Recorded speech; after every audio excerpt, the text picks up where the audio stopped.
You're listening to an Airwave Media Podcast. Welcome to From Beneath the Hollywood Sign. If you love old movies, Hollywood history, or the golden age of filmmaking, you've come to the right place. This is the podcast that talks about amazing stories of Tinseltown from another era and fascinating conversations with writer-producer Steve Cubine and actress-writer Nan McNamara. So, Steve, did Ava Gardner and Howard Hughes have a good relationship? Well, they did until he dislocated her jaw. What? Well, don't worry. She hit him back with an ashtray. From Beneath the Hollywood Sign is the gin joint for you. Hello, before the episode, we just wanted to drop in and say we have merch finally available. We're at tpublic.com. So if you'd like to check out all of our different merch that is continually being updated, you can go to trivialitypodcast.com, click merchandise, or go to tpublic.com and type in Triviality Podcast, or there's an even easier way, Ken. Google it. Google it. Yeah, that's right. And we have our classic logo and some crazy stuff that Neal came up with, featuring some inside jokes from the show. So we hope you like the merch, and let us know your ideas as well. Yep, and thank you all for your support, and we hope you enjoy our new merchandise. On to the show.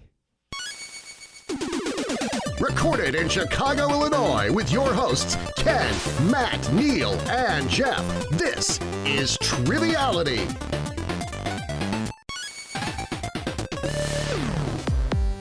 Hello, and welcome to Triviality, the show where I ask Neal the question, how dare you? My name is Ken. Neal, how dare you? My answer to that is, why not? Well done. We got a full house today. We have Jeff also sitting in the studio with us. Matt coming in from Los Angeles. What's up? Hey. Oh, hey, how's it going? You guys are kind of watching a Bears game right now while we podcast, aren't you? Yeah, kind of. We would Yeah, never kinda. do something so unprofessional. We care about our craft. Now, Jeff is actually here in shorts. So, Matt, how do his bare legs make you feel? Bear legs, bear season, all bears, go bears. It is Right? it is 30 degrees today, so I think Jeff's a little nuts. But we're pretty happy because we have a great special guest today, our one and only executive producer on Patreon, Matthew Cosme. How you doing? How's it going? Welcome back to the show, I believe, for the second time. And I mentioned that you're an executive producer, so that means you have a game coming down the pipe for us, right?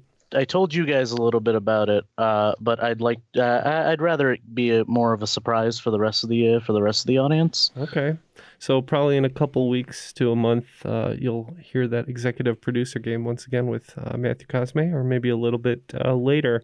But today, Matthew has written a normal game for us, so we're gonna team up me and Matt once again, trying to prove ourselves against the winningest team, Jeff and Neal. So, guys, what's your team name going to be? I don't know. How about just the most winningest? Even though it's, I guess, grammatically incorrect, possibly. The most winningest team? The most winningest team. All right. Since we're kind of the opposite, we'll be the most whiniest.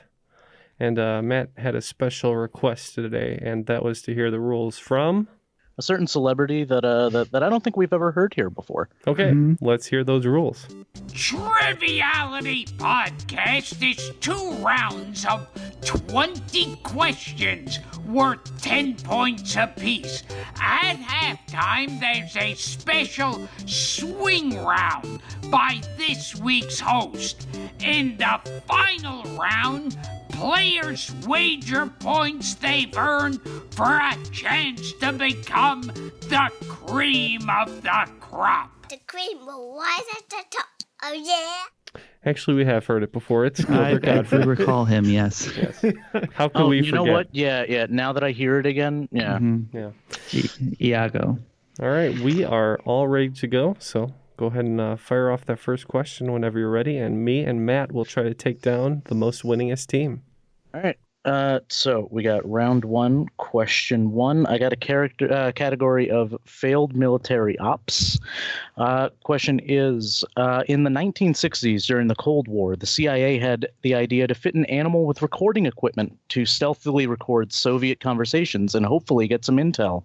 Unfortunately, after spending about $20 million on this project, it was abandoned. Some sources say this was because their one subject was almost immediately hit by a car. Others say it was because it was too hard to train. What was the animal? Okay. I was thinking it was a dolphin until he said hit by a car, unless it was like really a freakish accident. But A water car. Otherwise known as a submarine. Oh, yeah. I'm trying to remember, Neal. I swear to God, I heard this on like a Today I Found Out or something. I thought I did too, and that's why I'm trying to decide if it was Animal, the drummer from the Muppets, or an actual animal, because it could have been him. He seems very wily. I feel like they would have wanted something that was like kind of innocuous, something smaller, something that could get into a lot of places with some like Kevin Hart, or modicum of intelligence. So what were you thinking? Cat, maybe? Yep. I was thinking maybe a cat or a rat, but I thought maybe this was something a little bit more ambulatory, and I'm trying to remember. You're thinking they're training a rat to carry ammunition? Or secrets? No, they're just carrying ammunition. That was the last episode. They're outfitting it with a recording device. Oh, okay. So they're putting a wire. Yeah, like they're making the animal wear a wire. That's what we call in the business. So if you in the business, you get moleskin tape, so it sticks to your skin and doesn't hurt your skin. So maybe it's a mole, and that's where the moleskin tape comes from. Or maybe that's where that comes from. Yeah, the term "the mole" comes from that. Anderson Cooper. That's right. I mean, unless you come up with something better, I'm cool with going cat. I think it's small enough, and I think that they don't care what people think and don't want to listen. But whatever you think, though. No, we can go cat. Okay. These guys are going cat. What do you think, Matt? I'm down with whatever you think. I don't think you could train a cat to do anything. I think you could train a rat, so I want to go rat. Yeah, of course you do. Let's go rat. You dirty rat. All right, you dirty rat, you. So we got one rat and one cat. Okay, so part of the question was that it was too hard to train it.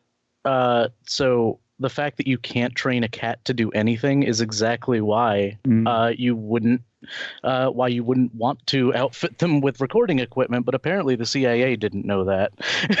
Good job, guys. The CIA operation was known as Operation Acoustic Kitty. Oh, good band name. So I got a category of Leave Us Alone, Mel Brooks. I will be honest, I don't expect too many people to get this one. In Robin Hood and Men in Tights, there's a famous line where Cary Elwes's Robin says, "Unlike other Robin Hoods, I can speak with an English accent," a reference to Kevin Costner's 1991 run as Robin Hood in Prince of Thieves. Due to this accent not existing in redubbed versions of this film, international releases changed this joke to make fun of Costner in other ways. What was the line in the Quebecois French version of the film? Okay, Jeff, I don't think this is correct, but I think it's a decent place to go, so let's lock in with this. All right, these guys have a guess. So if it's in French, maybe he's speaking with a natural French accent instead of a Canadian Quebecois accent. So that's what I think. Unlike most Robin Hoods, I speak with an actual French accent. Works for me. So we just thought maybe they were making fun of Kevin Costner's filmography, and we said they probably referenced that he was dancing with wolves of some sort, some kind of reference like that. Yeah, okay, like I said, this one was very hard. This was actually just another reference to Prince of Thieves where his Robin Hood doesn't actually wear tights. So it was, unlike other Robin Hoods, I actually accept to wear tights. Oh, okay. And I see Neal is wearing tights in the studio today. I am wearing tights. They're comfortable. I did ask Colleen. You're not supposed to wear them around your neck, though. I don't know what that's about. Well, it's called a body turtleneck.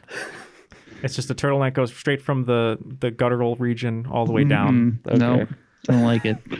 All right, question 3, please. All right, question 3 category, a trivia question about trivia. When I added this question in, this was before the unfortunate passing of Alex Trebek, but it is also a fitting tribute. Who was the original host of Jeopardy prior to the current syndicated version? So, Jeff, I know we have a lot of fans who have been on Jeopardy, love Jeopardy, and we're probably going to get this wrong, but I think this answer at least puts us in the realm of a possibility. So let's lock in. Okay. Matt, we're looking for the original Jeopardy host. Do we know? I don't think so. My first thought, for some reason, I thought Pat Sajak, but then I remember it's actually because Alex Trebek hosted Wheel of Fortune at some point in time. So Really? I don't actually know this. Yeah, he switched for an episode with Sajak. Well, we could say Sajak. Yeah, It's a good a guess as any. Better than saying Steve Harvey. So let's say Pat Sajak. Steve Harvey would be laughing through every answer. So originally we said it was the one blonde-haired, spiky-haired guy from Office Space who always wanted to buy a vowel and was always O. But we ended up going with Merv Griffin because we know he had a relationship with the show as an EP, I believe. So maybe he hosted before Trebek. So that's what we went with. Yeah. So Merv Griffin actually created Jeopardy, came up with the idea just from like a contextual point of view. But the actual original host was Art Fleming. Oh, the famous Art Fleming. Is he related to Art Nouveau? No, he's actually Ian Fleming's American half-brother. Is that true? He actually played himself twice. Once in Airplane 2, and once on in the music video for Weird Al's "I Lost on Jeopardy." Okay. Oh. Ken, you don't like Airplane, so I can't imagine you would ever want to watch the sequel. I never want to watch a second Airplane movie. Actually, I have a quick question for you. We know you don't like boat movies. We know you don't like kid movies or kids on boats. How do you feel about like Passenger 57 or Nonstop, where that's in the air in an airplane? I haven't seen them. Okay, Air Force One. It's on a plane basically the whole time. Yeah, I've maybe watched that one on a trip or something. Okay. What about Con Air? Con Air is a classic. Okay. It is, but it's also bad. Though. It's also trash. Yeah, it's trash. Okay. Wrong. Right. Good, No, continue. rewatch it. Just trust me. However, I prefer The Rock to Con Air, which is basically the same movie. Yeah. Moving on. Question 4 category: by your powers combined. Captain Planet and the Planeteers is a well-known children's show aimed at fighting pollution. The series ran from 1991 to 1996 and featured a pretty easy-to-recite opening sequence, introducing the characters and their places of origin. But this sequence changed a bit between the first and second seasons, changing what they called the location of the character who controlled wind. What was this character's name? And for I'll say 2 bonus points. Where were they originally from, according to the season 1 opening? This is one of those areas that I just have a black hole. I mean, I watched. You know what's funny is for a show that like didn't really last very long and it wasn't very popular, we get a lot of questions about Captain Planet. I think you just bring it up a lot. I absolutely love Captain Planet. Yeah. He's a hero. There was a thread in the crop where I was like, where I just delved deep into like Captain Planet lore. Well, Matt, if you want to lock in your guess on this one, I can't really contribute. So I can't remember his name. I think I know where he's from, the area, but maybe we can get some bonus points. Yeah, we'll lock in with something. All right, so we're looking for the character that controls wind, and then where he originally was from. Correct, Jeff? Yeah. I mean, Neal, I've been in an enclosed room with you for a while, so I know you sometimes control wind or don't control wind. I can generate it at will. So I thought this was maybe the South American character. I was just thinking, I was thinking South America as well. So if we go with South America, then originally it's got to be somewhere like completely different. If the original one, they probably changed it because it was a bad idea. How about South America? And then we go. I feel bad for people who are listening in Europe, but I can't see Captain Planet giving any nod to Europe whatsoever. And I bet they did, and they're like, we can't give anything to Europe. Okay, we can go with that. Okay, so South America, and our bonus is Europe. Yep. Yeah, I think it's the blonde-haired girl, and I'm pretty sure she's from South America. And I don't know why it would change. Because I was thinking it's a country that changed at some point in time, but I don't know. So we'll just say Colombia, and then it moved to Brazil. I don't know. But we don't know her name. Blonde-haired girl. Okay. So there's going to be no points here. Her name was Linka. Yep, that's right. And she was Swedish. Now, I gave the years, which was important. Jeff, you might understand. Oh. It started in 1991, which means that season 2 would have aired in 1992. No, the USSR. Yeah. She was originally from the Soviet Union, which when it dissolved, they changed to just broadly be Eastern Europe. You make me angry, I break wind. Niet. Yeah. Let's get a score recap. Where are we at? 10-0. So that was only that was only question 4. That was only question 4. Oh. So we got one more to see if. Shut up, Matt. Yeah. Just sit in your ivory tower and keep your mouth shut. He actually Your birthday's over, birthday boy. Yeah. Question 5, category obligatory sports question. The Hornets, the Rojo Rollers, and the O Rangers are just 3 of the potential teams in this popular YouTube sport series. They're really on a roll. Mm-hmm. Matt's good. Okay, I'm just trying to remember the name of the league. It's the Marble Racing League? Maybe it's just called the Marble Racing League. Okay. It's the one that John Oliver plugged when quarantine started. I can't think of the actual name, but I'm just going to say hopefully it's acceptable. I think it's the Marble Racing League. Yeah. Yeah, I'm pretty sure that's the name of it too. And we said Marble Racing League. What I have here is the Yellis Marble Runs. But you know, I'll take it just because like you were able to at least suss out that it was marbles I was talking about. Yeah, like I think that's good enough. You understood it. Listen, if you Google Marble Racing League, that one's popping up. So. All right, Matt. Now you got something to say? Me? Yeah. How about I'm a score update? No? This time you're silent? Okay. All right. It is 20-10 with the winningest in the lead. See, Matt, the whiningest team already started whining halfway. Not even, the game's not 4 questions in. Question 6, Super Smash trivia. If this isn't a Super Smash Brothers question, I'm going to be furious. Of the 4 unlockable fighters in Super Smash Brothers, which I know you know by now, that for the N64, which one technically premiered on the N64 Smash Brothers in the European region due to the games that they were featured in not actually being playable there until the launch of the Wii U Virtual Console in 2013? We can lock in here, I'm pretty sure. Okay. What would be the least popular thing? So your unlockable characters are Captain Falcon, Luigi, Ness, Elliot Ness from Yes. the Untouchables. That's his finishing move is getting you for tax evasion. Luigi, Captain Falcon, Ness, and because Captain Falcon goes with Jigglypuff. Samus. Yeah, Jigglypuff. Thanks. I would have gotten there eventually. I know. Yeah. Just saving you some time. So it's all up to you, Jeff, because I don't even know any of the characters really. I'm guessing Luigi was ubiquitous, so we can roll that one out. Guessing Earthbound with Ness. That had to have some impact. Maybe Captain Falcon with F-Zero Racing. I like that. Okay, we'll go with that. So, Matt, I was tottering between F-Zero and Earthbound, but I think Earthbound is probably the one that was not released in Europe. That is correct. So we're going to go with Ness. Yeah, Earthbound took forever to get released in Europe, and it's actually known as Mother in Japanese markets. Yep. Also, apparently, the Earthbound that we got, the first Earthbound, is actually Mother 2. I think we never got Mother 1. Question 7, category Shell Shocked. A common trivia question related to the Teenage Mutant Ninja Turtles is what weapons they wield, so I won't ask that here. Instead, I'll ask what instruments each played in the 1990 Out of the Shell tour. 2 points for each instrument you match to the turtle, and an additional 2 if you get them all for the total of 10. Played is very loose there. So I saw this tour twice, I think.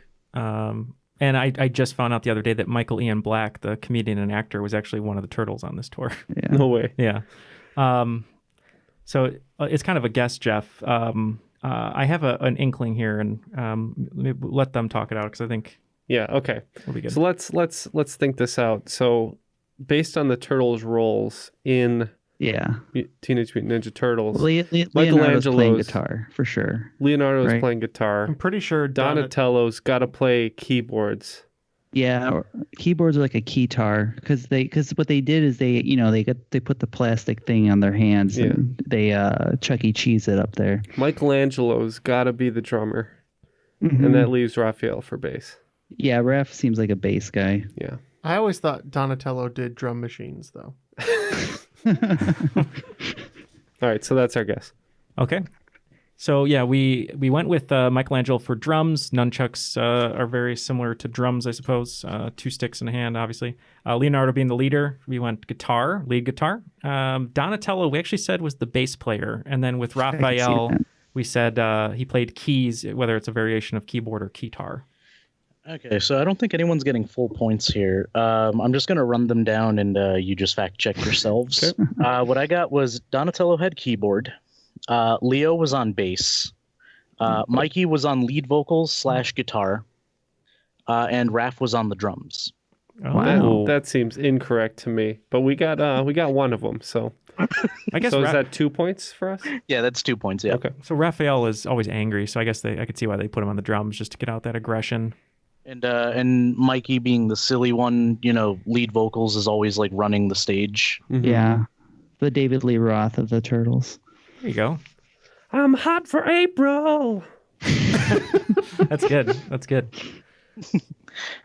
All right. Let's move on to question 8. Category is astronomy. Chris Evans might not appreciate talking about it, but what is the largest constellation by area? Okay, Matt had a pretty good guess. We were trying to figure this one out, but Matt texted me something. We're not positive, but it's a clever guess. Okay, so Cassiopeia, is that? I'm trying to think if that was from a movie, maybe like someone that he might have, a character he would have dated. Or I mean, do you know like characters? This is not a Captain America reference. It's definitely a reference from his indie film debut in Puncture. Oh, this is definitely not another teen movie reference. Oh man. Okay, so is there a whipped cream? Oh no, a whipped cream constellation. We'll just go with Orion. I don't know if he it's fought tough Orion in something, but tough one. All right, Matt, you want to do this one? Yeah, Chris Evans most famously, I assume, is I said Captain America. And his biggest foe would be Hydra, and I'm pretty sure there's a Hydra constellation, so we're gonna say Hydra. Yeah, you guys caught on to the to the. Honestly, I would have thought easier reference there.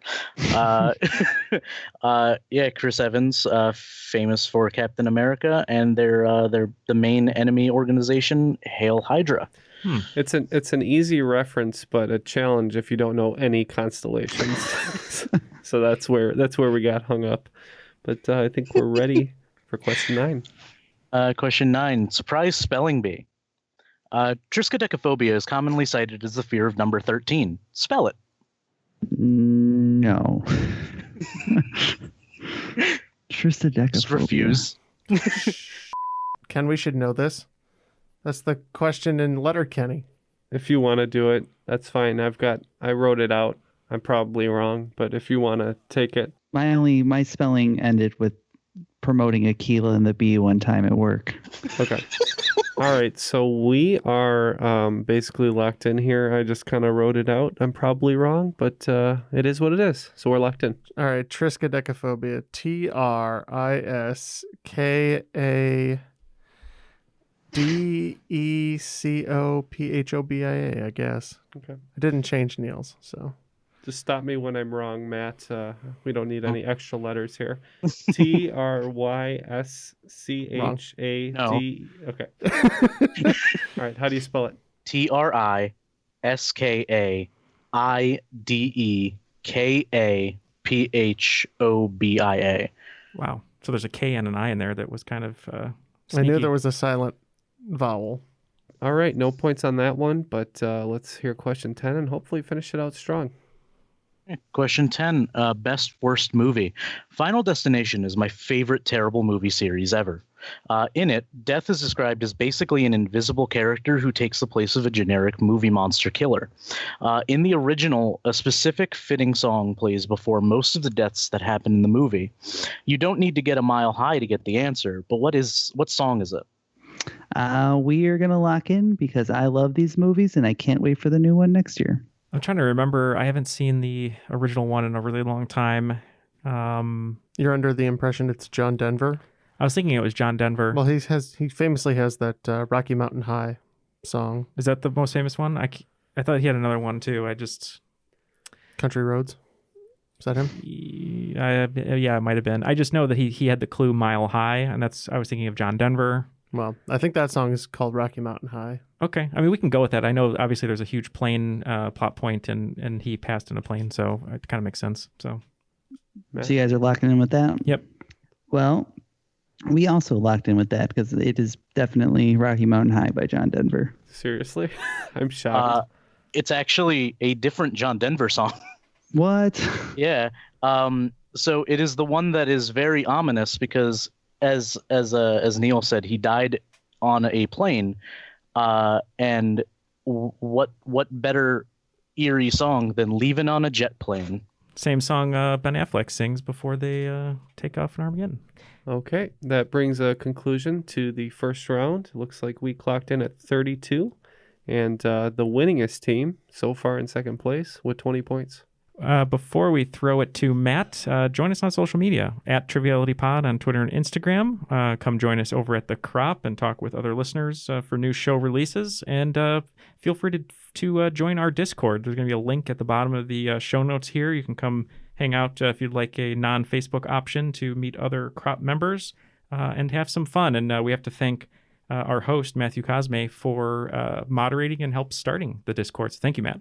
All right. So what did you have for the swing round today? Okay, so for the swing round, I decided to do top 10 countries by population. Just list 10 countries, the top 10 countries. It doesn't matter if they're in order or not. I just want the 10 countries, the 10 top countries by population. Okay. You get 10 points for each one that you have that is on my list. Okay. And you can actually choose one of the countries within that list. Give me the population. If you're within 10 million, I'll give you an extra 15 points. Okay. Sounds like fun, and sounds like Jeff's going to rack up some points here. It sounds like we can both rack up some points because it's a high-scoring round. So we'll think about these, and we'll be right back. Okay, and we're back after making our lists. So let's see. Do we want to read our lists back, and then Matt can give us the correct list, and then we'll give our population guess? Sure. Okay. So for our team, we put China, India, USA, which are in the correct order, and then after this we're spinning out. But we think Bangladesh, Indonesia, Russia, Brazil, Mexico, Spain, and Japan.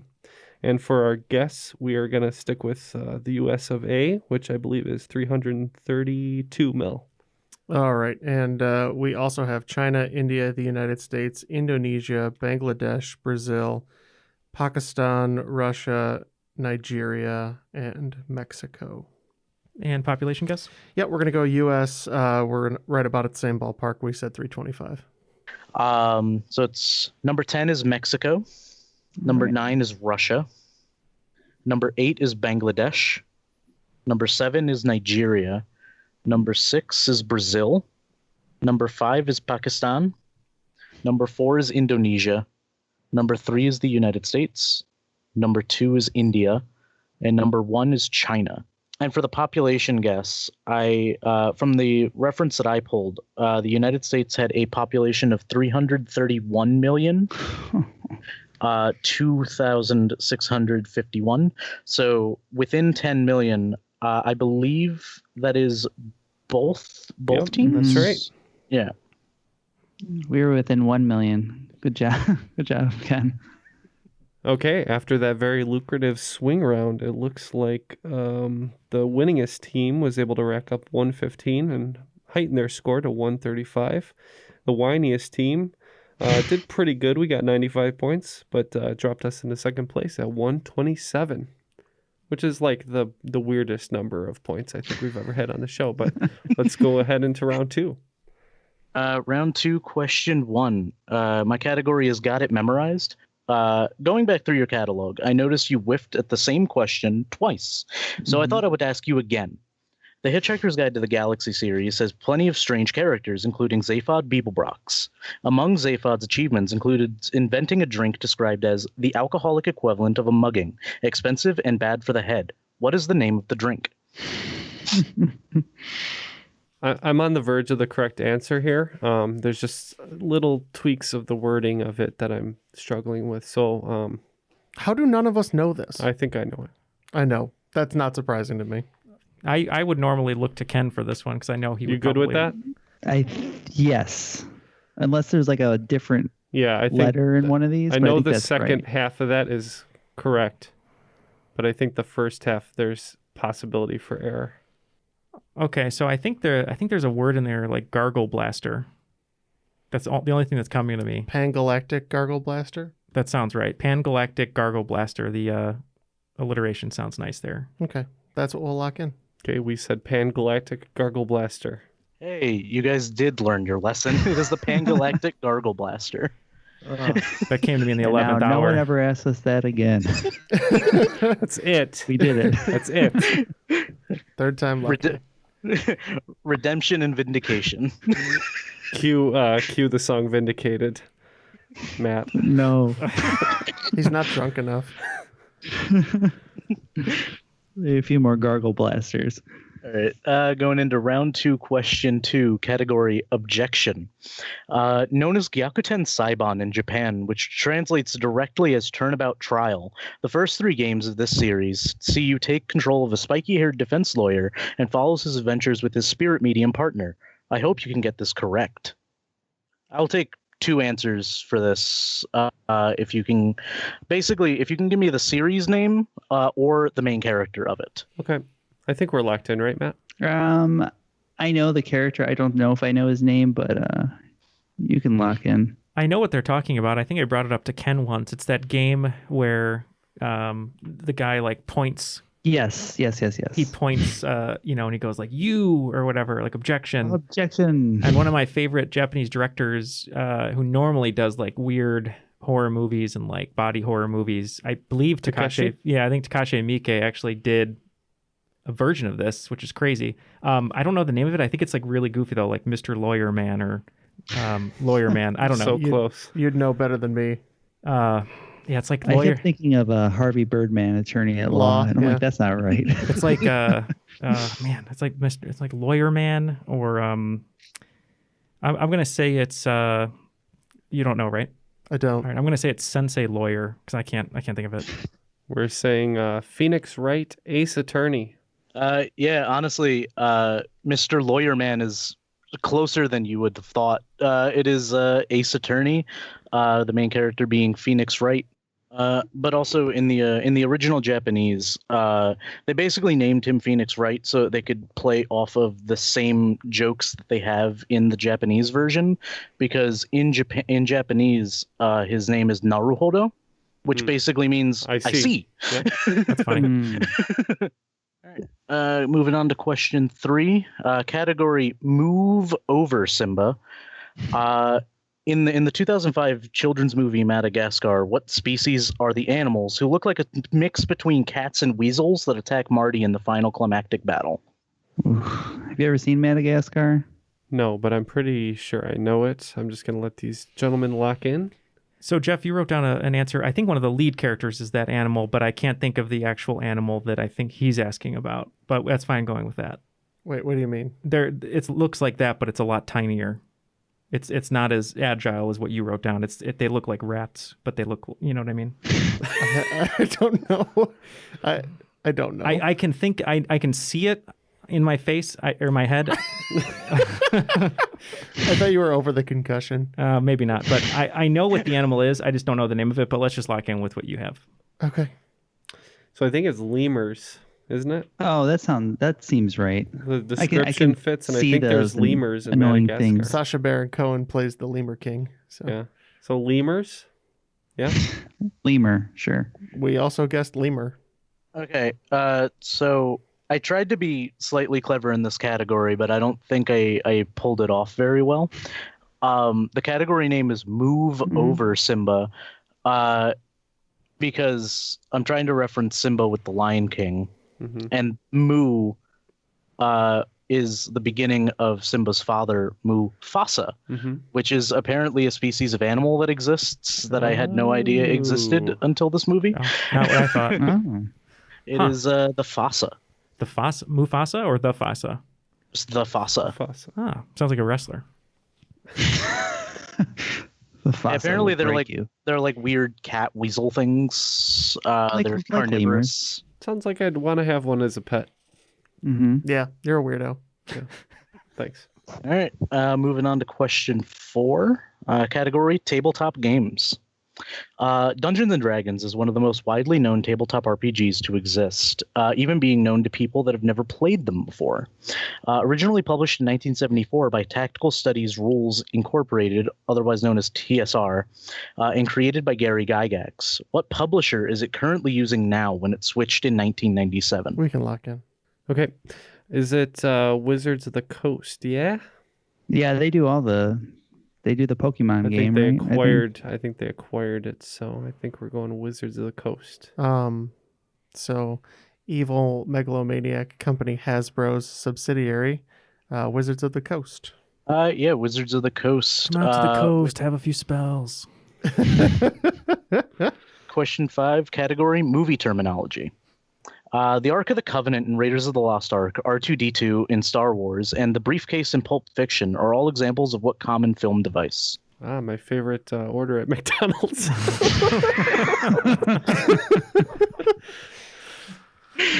you want to say it at the same time? Sure. All right. 3, 2, 1. Sure. MacGuffin. Yeah, it is a MacGuffin, and I included R2-D2 in here because when I was researching MacGuffins for a list for this, George Lucas has specifically described R2-D2 as a MacGuffin, even though he is not the dictionary definition of a MacGuffin. Yeah. Okay, time for a score update. Looks like we retook the lead, but just by 2 points. It's 167 to 165. Moving on to question 6. Category is I Know You Know. In the pilot episode of Psych, James Roday, who is now going by a combination of his stage name and his birth name, James Roday Rodriguez, improvises a line while holding an item iconic to the series, which set off a fan favorite trope. What was the item? We can lock in over here, and I hope Matt would lock in because he watches this almost every night before he goes to bed, except for The Office, possibly. Is that accurate? Yeah, I'm pretty sure it's a pineapple, but yeah, we're locking with pineapple. We also went with the only decoration in Matt's apartment right now. It's a pineapple. Yeah, he grabs a pineapple off a shelf and makes a reference. Goes, "You want me to slice this up for the road?" Which actually created such a huge following that when USA started airing like every episode of Psych in a marathon, they did a contest where you had to figure out where they referenced the pineapple in every episode. And like I forget what you won if you could get all of them, but yeah, it was like a big thing. Like it was so iconic to the series that like USA used it for that. Yeah, I don't know why I knew about the pineapple, but subconsciously I did. But I'm glad Matt brought that home. But let's go ahead with question 7.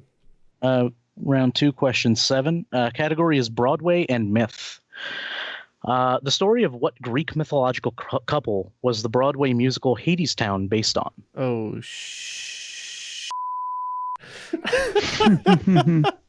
I know the answer. Oh God! And I know the musical, and the name is completely escaping me, and I'm getting a different Greek name in my head. John Stamos. Yeah. So there was Sisyphus who was rolling the boulder up the hill, right? And then there was Syphilis, right, who was rolling hanging out in my head. nightclubs. Syphilis was rolling in the wrong nightclub. Okay. Matt, do you know this one at all? No. Do you know the myth? I mean, about the Hades in their town? No, I know nothing. This is the musical about when Hades comes to town and they're not allowed to go dancing. Right? Everybody shut up so I can lock in an answer really quick. Forget it. It's Hadestown. Was this the show with Courtney Cox? No. Okay, I just have to guess at this point because I'm in the same bag as Neal is here, so and I'd like to get out of it. So you're saying that's not your bag, baby? So we're locked in. That's not my bag, baby. So I was trying to think in my head to explain this. I couldn't think of Lawrence Fishburne's name in The Matrix for the life of me for some reason. And then I was like, oh, Morpheus. And then Jeff, out of the right side of my ear, said Orpheus and Eurydice, which is the correct answer. So we're going to lock in with Orpheus and Eurydice. Well done. I did have Orpheus. I could not think of another one, so I put Persephone, who I'm pretty sure was just Hades Bay, but... I don't think that's the correct other figure, but yeah, it's the one when the guy goes into the underworld to bring her back, and he can't look back. Yeah. Otherwise, it's all undone, but he does anyways because he's an idiot. And he's a man, yeah. It's the most succinct. It's just like, or Eurydice is going, look, you can have me for eternity. Just don't look back, you idiot. Oh, I gotta look back. It's like that meme where he's looking at the other. Yeah. All right, how do we do, Matt? Like the reason he looks back is because Hades is like I guess does something where like her footsteps get like more faint the closer they get to the exit. Mm-hmm. So like he can't hear her anymore. So he's worried that like maybe she got lost back there, which is why he looks back. Yeah, but when somebody tells you under no condition do you look back, this is going to be a big trick. So don't look back. And there's even a music number about it. Don't look back in anger. Yeah. But yeah, it is Orpheus and Eurydice, which the Matrix reference is actually how I get tripped up trying to remember this because I keep remembering Morpheus and Eurydice, which is the Matrix character. I think the way you should remember this, if you ever forget it, is you think of Morpheus and Andrew Dice Clay. Because it rhymes with Orpheus and not really, but Orpheus and Eurydice. I think you'll remember it if you think of Morpheus and Andrew Dice Clay. Got it. Yeah, Morpheus honestly, I thought Matt was almost getting it when he said Euripides. I thought he was almost getting it. I was like, you're almost there. I'm just saying Greek names that I know. Yeah. So moving on to question 8, category is everyone's favorite category, which is elemental facts. What element has an atomic number of 47, not to be confused with the Letterkenny rental used for raves? We can lock in. I don't remember this episode. Some kind of metal, right? I don't know. Oh yeah, that's a lot of them. Oh yeah. Oh, I don't. Titanium. I wish you weren't so awkward, Matt. I don't know. I can't get the Letterkenny reference right now, but it's been a while since I watched it. Yeah, we could say titanium. Sure, titanium. You gotta have much more respectable events in the Ag Hall. AG is gold, agriculture, silver. Oh, silver. Yeah. So the reference was the Ag Hall, which atomic symbol AG for silver. Just moving on to question 9 there. Category is words. A palindrome is a word that is spelled the same way backwards and forwards. Examples being madam or race car. What would you call a word that spells a different word backwards, like stop and pots? A certain Zachary might appreciate it. And just as a note, there are 2 possible answers for this. One of them is referenced in the hint. One of them is not. Okay. We can lock in. Okay. So you think antidrone? Is that what you said? Yeah, I don't think it's Videodrome. Long live the long live the flesh. Long live the new flesh. The new flesh. But I'm trying to think of what the Zachary would be, but I think it's antidrome. Okay, we're good with that. And I can't remember how to pronounce it, but I think it's let me write it out. Hold on. I wrote a quinto, by the way, Quinto. which is not the right answer. Just a Zachary quinto. Just a quinto, please. Do you want cream in your coffee? Just a quinto. Yeah, does Zachary Quinto ever come into your coffee establishment, Matt, and ask for a quinto? It's not an Ephraim. He was there once, yeah. I believe this is like an Emodina lap. I think it's just palindrome backwards. Okay. I don't think there's a Zachary Emodivin lap or whatever you just said, but we'll go with it. Okay, so the alternative answer that I would have taken is Immordinalap. Okay. Which is just palindrome backwards. But the answer that I had written out is a Levi drum, which is because apparently some kid named Levi was wondering why there was no word for the opposite of a palindrome. And apparently they just decided to make it a word. All right, let's see if we can finish strong in the final question. So, final question in round 2. Category is sounded out. What popular food that is mostly made for kids is named for its founder, spelled in a way that made his name easy to pronounce? Jonathan Lunchable. Oh, you guys are so close. It's Tobias Lunchable. Okay, we can lock in over here. Okay, so it's the guy's name, but spelled in a way where it's easy to pronounce. What do kids eat? Pop-Tarts. That's what I eat. I just eat PB&Js every day, all day. Kids do eat Pop-Tarts? Cinnamon Toast Crunch. Pills. Hopefully not. Tide Pods. Hopefully not. Lunchables. I don't know. You're stuck on these Lunchables. Maybe his last name was Lunchables. Lunchables. Lunchables. So we obviously have no idea. So you just want to say Lunchables? My favorite Jack Black movie, Lunchables. So yeah, I think you're looking for the actual chef named Boyardee. Paul Boyardee. Which is Boyardee. Yeah, Chef Boyardee. Why can't adults eat Chef Boyardee? Because it's mostly made for kids is part of the question. Yeah, so he didn't want people mispronouncing his name, so he spelled it phonetically on the cans. Okay, in that last part there, we fell way behind. We kind of struck out in the second half. We got 177. The winningest team has 205. Strong second half for them right there. So let's find out about the final round. So we got Category 1 from Chicago, Illinois. Category 2, Ken. Category 3, Matt. Category 4, Neal. And Category 5, Jeff. I'm inclined to push in the chips, Matt. Yeah. Let's push them in. Push them in on Matt and none of the others. I want to trounce these fools. What do you think? The most winningest. You know me. I always like to call. Oh, you want to call? All right, we'll go all in. That's fine. Okay.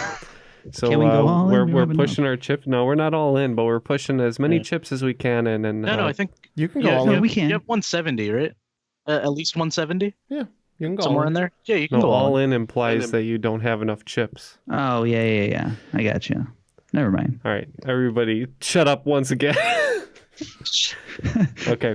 As we said, we decided to go all in and push in all the chips that we can, and these guys are calling, so it's 30s all the way down. So let's hear the questions. All right, so question 1 from Chicago, Illinois. Born Chancellor Jonathan Bennett, this Chicago-born artist releases all his music entirely for free, stating that he thinks putting a price on it puts a limit on it and inhibits me from making a connection. Question 2, category Ken. The capital of Japan changes with the emperor, as the capital is considered to be wherever they consider their home. Currently, the city is Tokyo and has been since 1868. What city was it before this? Question 3, category Matt. Paul D. Hubbard is the quarterback who is credited with inventing the modern huddle. What affliction did he suffer from, which would make why he created the huddle make sense? Question 4, category Neal. Many movies over the years have been considered flops by the industry, grossing less than their budget, some more than others. What movie starring Katherine Heigl and Tom Sizemore has the distinction of being the biggest box office flop with a budget of $1.2 million and a box office gross of only $30? Matt might have a better chance to recognize this one. And question 5, categories Jeff.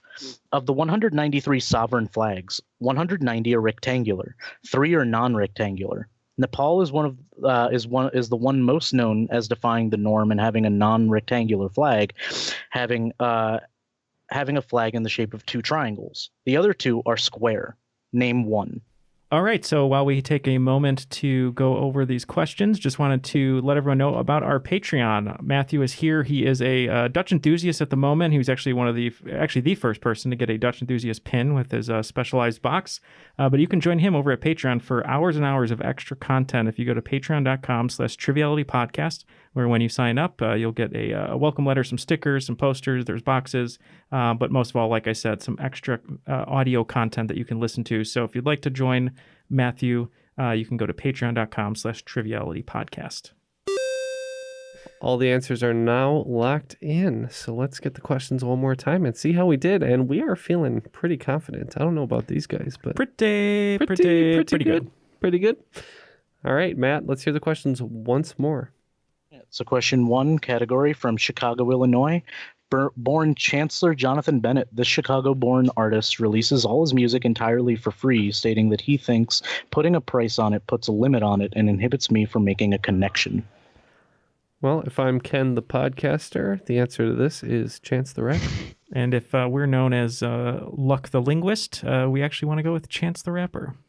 Yeah, the answer is Chance the Rapper. There's actually a second Chance the Rapper, but he's a professional gift wrapper, and there's a big lawsuit between the two. But it's settled now, thank God. Stupid joke. I'm sorry. Oh, you need to wrap that joke up. It's no good. Moving on. Question 2, category Ken. The capital of Japan changes with the emperor, as the capital is considered to be wherever they consider their home. Currently, this city is Tokyo and has been since 1868. What city was it before this? Well, on my trip to Japan, I went to the new palace and the old palace, and I believe the old one was in Kyoto. I was like, what does Ken know about the Meiji Restoration? Yeah, we agree. We think the palace was there, and then after the shogunate moved it to the eastern capital of Tokyo from Kyoto. So we said Kyoto. Yep. Answer would be Kyoto. Question 3, category Matt. Paul D. Hubbard is the quarterback who is credited with inventing the modern huddle. What affliction did he suffer from which would make why he created the huddle make sense? He needed hugs. We thought that he's probably a deaf man. He said deafness. Yeah, we said he was afflicted with being deaf. Yeah, so it was a weird thing where apparently like there were a bunch of people who knew sign somehow in the NFL, which is not a thing I would have expected. But people were he was getting tired of people like being able to like see his signs to his team. The Astros kept cheating. Yeah, exactly. Yeah. So he basically created the huddle so that he could sign closer to his team. Gotcha. All right. Number 4. Question 4, category Neal. What movie starring Katherine Heigl and Tom Sizemore has the distinction of being the biggest box office flop with a budget of $1.2 million and a box office gross of only $30? Yeah, we went with the Zizek's Road, if that's how you pronounce it. Yeah, a movie that would score a ton in Scrabble. We said Zizek's Road. Yeah, I genuinely wasn't expecting too many people to get this one because literally every playtester that I had run by this said that they had literally never even heard of this movie, which honestly makes sense. I used to talk about this movie all the time. Yeah, it's kind of a fun little tidbit that it seemed that all 4 of us were aware of, so it's kind of weird. But yeah, Zizek's Road. Have you ever seen it, Neil? I've never seen it, no. Maybe we should do a screening. I wouldn't mind doing a screening. That would be absolutely hilarious. We could do a screening where we all do commentary. I wonder if it's bad or if it just didn't take off. I mean, it's got Tom Sizemore and Katherine Heigl. So well, I heard the movie is basically Tom Sizemore running up and down Zizek's Road, the movie named Road, and he just picks up dirt and puts them in little canisters. Come on. And he carries them around. Okay. Squeeze in your Spielberg reference. It's over. One contractually required per episode. Yes. Exactly. Spielberg's got us by the balls. All right, going to move on to question 5. Category was Jeff. Of the 193 sovereign flags, 190 are rectangular, 3 are non-rectangular. Nepal is one with 2 triangles, and the other 2 are square. I asked you to name one of them. I think you, based on the discussion, I think you could actually name both of them. So... So we said, we discussed Vatican City, but we locked in with Switzerland. Yep, we were pretty sure Vatican City was one, but we were absolutely positive Switzerland was the other. So that's what we went with too. Yeah, so the answer is either Vatican City or Switzerland, which you mentioned both on both teams. So hooray for us. All right. Well, it was a great final round for both teams, but the winningest team was in the lead when we came in. So there they stayed. We had 327 high score, and these guys had 355 to be today's cream of the crop. Odd balance, off balance. Doesn't matter. I'm better than you are. That was a tough game. I mean, after that swing round, though, it finally kind of came back into the picture. More like cream of the crap. Am I right, Matt? Yeah, based on our scores, you wouldn't know it was a tough game. But well, great job. We appreciate those questions. That was a really fun game. Yeah, I like I was saying, I mostly go for questions that are interesting rather than ones that are answerable necessarily. Well, the score reflects a pretty balanced game, and we appreciate your participation in today's episode. Thank you for your questions, and again, thank you so much for being one of our highest Patreon donors. It means a lot to us. And I guess that'll do it for today's episode. Feeling good about the win? I'm feeling good about the win, and I'm a little afraid, though, now of the secretive executive producer game that he has in store for us. So we'll have to see what that is. We'll have to look forward to that one, I guess. Yeah. But for Matthew Cosme, thanks again for joining us. Our normal Matt, Jeff, Neal, I'm Ken. That was Triviality.